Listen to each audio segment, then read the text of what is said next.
জুমার দিন আসছে সবার শেষে, মানুষের ঘাটটা ডিঙ্গিয়ে সামনের কাতারে যেতে চায়।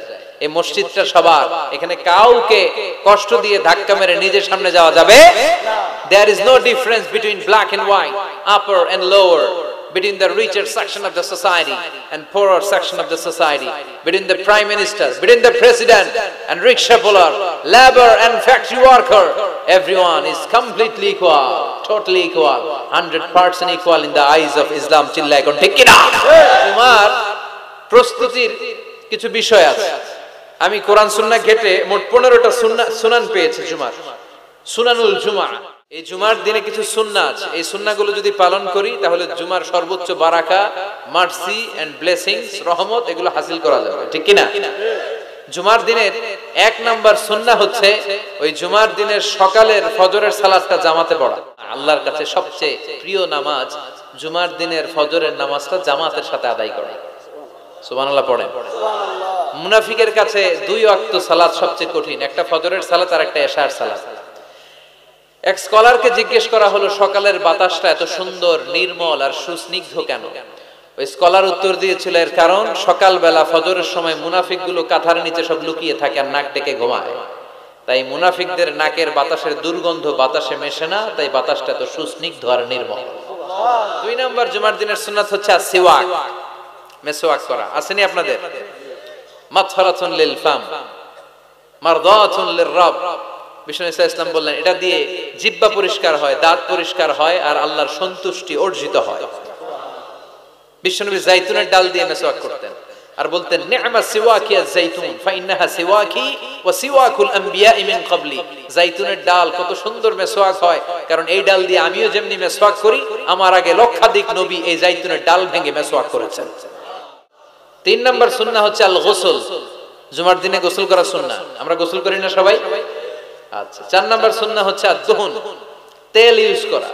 বিশ্বনবী বলেছেন তেল খাও, তেল দাও, তেল মালিশ করো, তেলের ভিতরে আল্লাহ বরকত ঢুকায় দিয়েছে।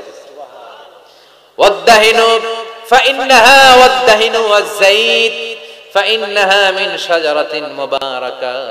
বিশ্বনবী বলতেন বেশি বেশি জাইতুনের তেল মালিশ করো, কেননা জাইতুনের তেল বরকতময় একটা গাছ থেকে উৎপন্ন হয়। 4 নম্বরে হচ্ছে আত-তিব, তিব মানে সুগন্ধি, তিব মানে কি?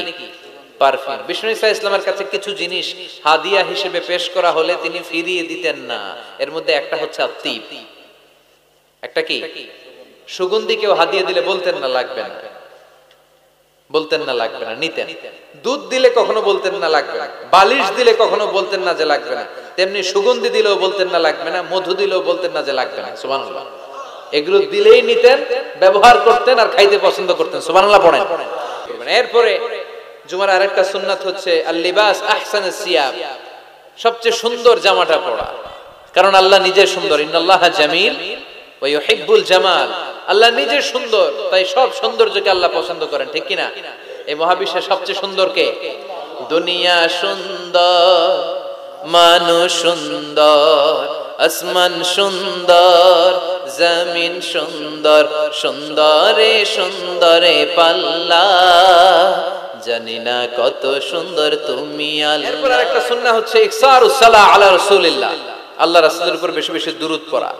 বিশ্বনবী বলেন জুমার দিন বরকতময় দিন, এই জন্য এই দিনে তোমরা আমার উপর আকসিরু আসসালাতা আলাইয়া, আমার উপর বেশি বেশি তোমরা দুরূদ পড়বা। ফা ইন্না সালাওয়াতাকুম মা'রুদাতুন আলাইয়া, কেননা তোমাদের দুরূদ আমার কাছে পেশ করা হবে। এরপরে বিশ্বনবী বললেন আরেকটা সুন্নাহ হচ্ছে সূরাতুল কাহফ তেলাওয়াত করা। কোন সূরা? একেবারে কোরআনের মাঝখানে। এই সূরাটা যদি কেউ পড়ে অনেকগুলো ফজিলত। 1 নাম্বার ফজিলত ইয়াকুনু লাহু নূর ইয়াউমাল কিয়ামা, এই সূরাটা কিয়ামতের দিন তার জন্য একটা আলোকবর্তিকা হবে, আর এই আলো দিয়ে সে ফুলসিরাত পার হয়ে যাবে। আবার বিশ্বনবী বললেন সূরা কাহফের প্রথম 10 আয়াত যে ব্যক্তি জুমার দিন তেলাওয়াত করবে, উসিমা মিন ফিতনাতিদ দাজ্জাল, তারে দাজ্জালের ফিতনা থেকে বাঁচিয়ে দিবে কে? এরপর আত-তাবকির ইলাল মসজিদ, মসজিদে আগে আগে যাওয়া, আমরা আগে আগে যাওয়ার চেষ্টা করব। এরপর আল মাশিউ আলাল আকদাম, পায়ে হেঁটে যাওয়া সুন্নাহ। পায়ে হেঁটে, দূরের জায়গা হলে cycle, Honda, CNG, private car দিয়ে আপনি যেতে পারেন, সমস্যা নাই। যদি সুযোগ হয় পায়ে হেঁটে যাবেন, এটাতে সওয়াব বেশি না কম? এরপরে আদম তাখাত্তি রিকাবান নাস, মানুষের ঘাড় ডিঙ্গিয়ে যাওয়াকে বিশ্বনবী নিষেধ করেছেন। অনেকে আসে দেরিতে যেতে চায়, আগে আসে না নাই? জুমার দিন আসছে সবার শেষে, মানুষের ঘাড়টা ডিঙ্গিয়ে সামনের কাতারে যেতে চায়। এই মসজিদটা সবার, এখানে কাউকে কষ্ট দিয়ে ধাক্কা মেরে নিজের সামনে যাওয়া যাবে না। There is no difference between black and white, upper and lower, between the richer section of the society and poorer section of the society, between the prime minister, between the president and rickshaw puller, labor and factory worker. Everyone is completely equal, totally equal, 100% equal in the eyes of Islam. চিল্লায় কোন ঠিক কিনা? ইসলাম বলে সাদা কালোয় পার্থক্য নাই, ধনী গরিবে পার্থক্য নাই, প্রধানমন্ত্রী, প্রেসিডেন্ট, কুলিওয়ালা, ঠেলাওয়ালা, দিন মজুর, ফ্যাক্টরি ওয়ার্কারের মধ্যে পার্থক্য নাই। পার্থক্য এক জায়গায়, ইন্না আকরামাকুম ইনদাল্লাহি আতকাকুম, যার হৃদয়ের মধ্যে আল্লাহর ভয় বেশি, সেই কিয়ামতের দিন হবে সেরা। এরপরে দুখুলুল মসজিদে রাকাতাইন, মসজিদে যখন প্রথমে ঢুকবেন তখনই 2 রাকাত পড়বেন। কয় রাকাত?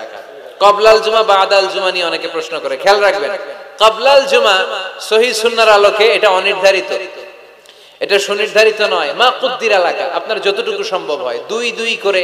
আপনি মসজিদে গিয়েছেন, এখনো খুতবা শুরু হয় নাই, 2 রাকাত পড়লেন, দেখেন খতিব আসে নাই, তো আরো 2 রাকাত পড়েন। খতিব হুজুর এখনো আসে নাই, তো আরো 2 রাকাত পড়েন। 2, 4, 6, 8 যত মনে চায় পড়েন, এটা অনির্ধারিত, 2 করে ইচ্ছা মতো পড়বেন। আর বাদাল জুমা হচ্ছে 4 রাকাত পড়া সুন্নাহ। কয় রাকাত? যদি মসজিদে পড়েন, আর বাড়িতে যে পড়লে 2 রাকাত। বিশ্বনবী বাদাল জুমা যতবার মসজিদে নববীতে পড়েছেন 4 রাকাত, ঘরে পড়লে 2 রাকাত। সুবহানাল্লাহ পড়েন। কবলাল জুমা বাদাল জুমা ক্লিয়ার। এরপরে বিশ্বনবী বললেন আল ইনসাত ওয়া হুসনুল ইস্তিমা, যখন জুমার খুতবা চলবে কোনো কথা বলা যাবে না, কান দুইটা খরগোশের মতো খাড়া করে খুতবা শোনার দরকার আছে রাডাই। ইদা কুলতা, বুখারীর হাদিস, ইদা কুলতা লি সাহিবিকা ইয়াউমাল জুমআতি আমসিত ফাকাদ লাগাউতা, তুমি জুমার দিন খুতবা চলাকালীন সময়ে 2 জন কথা বলতেছে, তুমি যদি ওদেরকেও থামতে বলে এই থামো, এটাও তুমি ভুল কাজ করছো। তুমি থামতে বলছো কেন? এই থামো বলে তুমি আরেকটা কথা বাড়াইছো, ঠিক কি না? এই থামো এটাও বলার দরকার নেই। এরপর তাহাউল মান গালাবা আলাইহি আন-নুআস মিন মাকানি, জুমার খুতবা শুনতে শুনতে যদি ঘুম আসে, জায়গা চেঞ্জ করে ওযু করে মুখে পানির ঝাপটা দিয়ে অন্য জায়গায় বসা সুন্নাত। সুবহানাল্লাহ কইবেন না? কি সুন্দর ইসলাম। এরপরে বিশ্বনবী বললেন বেশি বেশি দোয়া করবা। জুমার দিন দোয়া করলে কবুল করে কে? আল্লাহ। বিশ্বনবী বলেছেন জুমার দিনে ইন্না ফিল জুমআতি সাআ লা ইওয়াফিকুহা আবদুন ইল্লা আ'তাহা, জুমার দিনে এমন একটা মুহূর্ত বা ক্ষণ আছে, ওই মুহূর্তে যে যাই চাবে আল্লাহ তাই দিয়ে দিবেন। নামাজের আগে, কেউ বলেছে নামাজের পরে। সবচেয়ে গ্রহণযোগ্য মতামত হচ্ছে আসরের সালাতের পরে মাগরিবের আগ পর্যন্ত, বিশেষ করে ক্বাবলা গুরুবিশ শামস, সূর্য ডোবার আগের যে অন্তিম মুহূর্তটা, ওই মুহূর্তে আপনি আল্লাহর কাছে যাই চাবেন আল্লাহ তাই দিয়ে আপনাকে ধন্য করে দিবেন। তাহলে জুমার দিনের গুরুত্ব আছে না নাই? এই সুন্নতগুলো পালন করা যাবে, আগে আগে জুমার নামাজে যাওয়া যাবে, জুমার খুতবায় অংশগ্রহণ করা যাবে। তো এই জুমার খুতবাগুলো নিজেদের জীবনের জন্য পাথেয় হিসেবে সংগ্রহ করতে হবে। আর খতিব সাহেব যারা আছেন তারা কনস্ট্রাকটিভ, গঠনমূলক উপায়ে এই জুমার খুতবা দ্বারা সমাজটাকে আলোকিত করবেন। আমরা যেন কোরআনের আলোকে নিজেদেরকে আলোকিত করতে পারি, সমাজটারে আলোকিত করতে পারি, গোটা বিশ্বটারে আলোকিত করতে পারি। আল্লাহ তুমি তৌফিক দাও।